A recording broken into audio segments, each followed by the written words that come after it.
Welcome to the midweek video as we look at our next proverb, which is in the same chapter as last week's, really, chapter 3.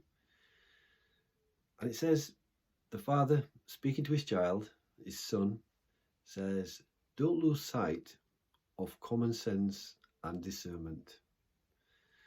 I remember reading, someone once wrote that common sense had sadly passed away and no one mourned its passing. No one attended its funeral. No one even realised that he'd passed away. And, you think about it, there's a lot of truth in that when you see what's going off in the world, common sense would seem to have passed away. And here in this proverb, it gives us great instruction. Don't lose sight of common sense and discernment.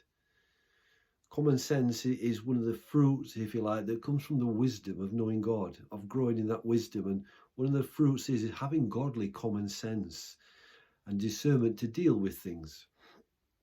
And common sense has served us well as a nation. It served us well during wartime, during times of depression in the country, all other types of trials that have come. Common sense has served us as a nation well, and he serves us as individuals well.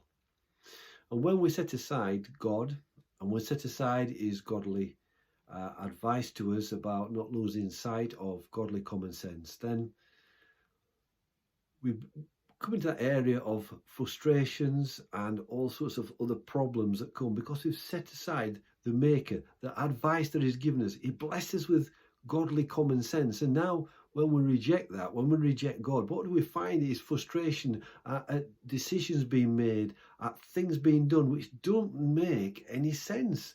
Some of the things which are said and you think, where did that come from? What is the point of that? How does that compare with that?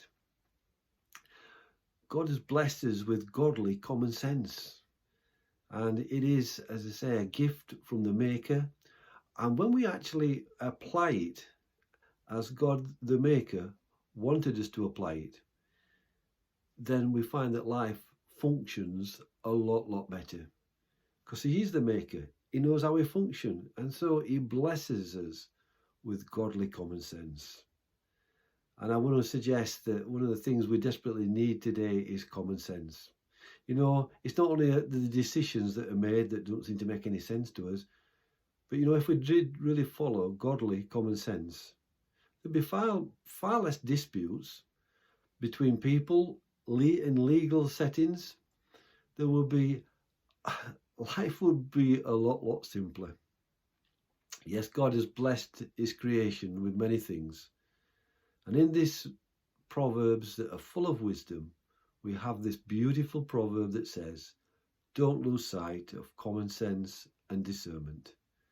And godly wisdom says to us, use this godly common sense and discernment, and you'll be surprised how much better life is. God bless you.